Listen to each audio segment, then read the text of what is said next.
வணக்கங்களே. TNPSC எக்ஸாமில் new student old students ரெண்டு பேரும் ஃபெயில் ஆகிறதுக்கான காரணம் என்ன அப்படின்றத நம்ம இந்த வீடியோவில் வந்து பார்க்க போகிறோம். இதுக்கு மெயின் ரீசன் என்ன அப்படின்னா எக்ஸாம் ப்ரிப்பரேஷன் அப்படின்னா நியூ ஸ்டூடெண்ட் ஓல்டு ஸ்டூடெண்ட் எல்லாருக்குமே பொதுவான விஷயம் என்ன அப்படின்னா கிளாஸஸ் அட்டன் பண்ணுறது, ஸோ அதை பேஸ் பண்ணி நோட்ஸ் மேக்கிங் ஆர் புக்கில் அண்டர்லைன் பண்ணுறது, ஸோ அதை ரிவிஷன் பண்ணுறது, ஸோ அதுக்கப்புறம் டெஸ்ட் ப்ராக்டிஸ் பண்ணுறது அப்படின்னு சொல்லி பார்க்குறோம். ஸோ இந்த கட்டங்களை நம்ம கடந்து வந்தோம் அப்படின்னா தான் இந்த தேர்வில் நம்ம வெற்றி அடைய முடியும் அப்படின்றது உங்களுக்கு தெரியும். ஆனால் இந்த ப்ரிப்பரேஷனில் அந்த ஜேர்னியில் என்ன பண்ணுறீங்க அப்படின்னா ஓல்டு ஸ்டூடெண்ட் கிளாஸஸை ஸ்கிப் பண்ணிடுவீங்க. காரணம் எனக்கு ஏற்கனவே தெரியும், நான் ஏற்கனவே படிச்சிருக்கேன் அப்படின்னு சொல்லிட்டு ஸ்கிப் பண்ணிடுவீங்க. அப்போ கிளாஸஸ் முழுமையாக நீங்கள் அட்டன் பண்ணுறது கிடையாது.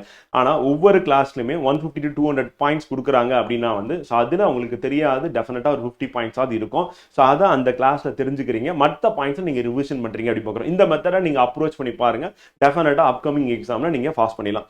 அதுக்கு அடுத்து நீங்கள் கண்டிப்பாக என்ன பண்ணுவீங்க அப்படின்னா ரிவிஷன் பண்ணுவீங்க. அதில் எந்த சந்தேகமும் இல்லை, ஏற்கனவே படிச்சிருக்கீங்க, அதனால் ரிவிஷன் பண்ணிடுவீங்க ஓல்டு ஸ்டூடெண்ட். ஆனால் என்ன பண்ண மாட்டீங்கன்னா ப்ராப்பராக டெஸ்ட் பேட்ச் கம்ப்ளீட் பண்ண மாட்டீங்க.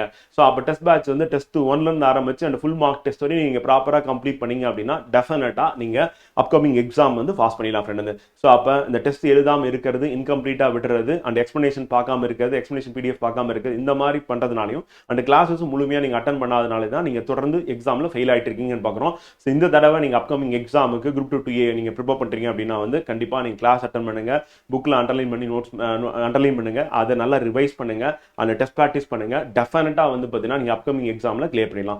அண்ட் நியூ ஸ்டூடெண்ட்ஸ் உங்களுக்கு என்ன பிரச்சனை வரும் அப்படின்னு பார்த்தீங்கன்னா ஃப்ரெண்ட், நீங்க சின்சியரா கிளாஸ் அட்டன் பண்ண அட்டனன்ஸ் 100% இருக்கும். ஏன்னா எனக்கு எதுவுமே தெரியாது அப்படின்ற ஒரு எண்ணத்துல நீங்க இருக்கிறதுனால முழுமையா நீங்க கிளாஸ் அட்டன் பண்ணுவீங்க.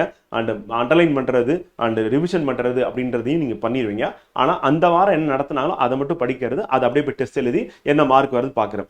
ஆனா அதுக்கு அடுத்தடுத்த வாரங்கள்ல நீங்க ரிவிஷன் அப்படின்றது பண்ணாம புது புது சப்ஜெக்ட் படிக்கிறதுல நீங்க இன்ட்ரெஸ்ட் காமிக்கிறதுனால என்ன ஆகுது அப்படின்னா ரிவிஷன் குறைஞ்சிருது. அப்ப கம்பேரிட்டிவ்லி ஓல்டு ஸ்டூடெண்ட் கம்பேர் பண்ணும்போது நியூ ஸ்டூடெண்ட்கான ரிவிஷன் அப்படின்றது ரொம்ப கம்மியா இருக்கிறதுனால உங்களால எக்ஸாம் ஹால்ல போய் உட்கார்ந்து அந்த क्वेश्चनக்கான ஆன்சர் எக்ஸாக்ட்டா மார்க் பண்றது அப்படின்றது முடியாம போயிருது.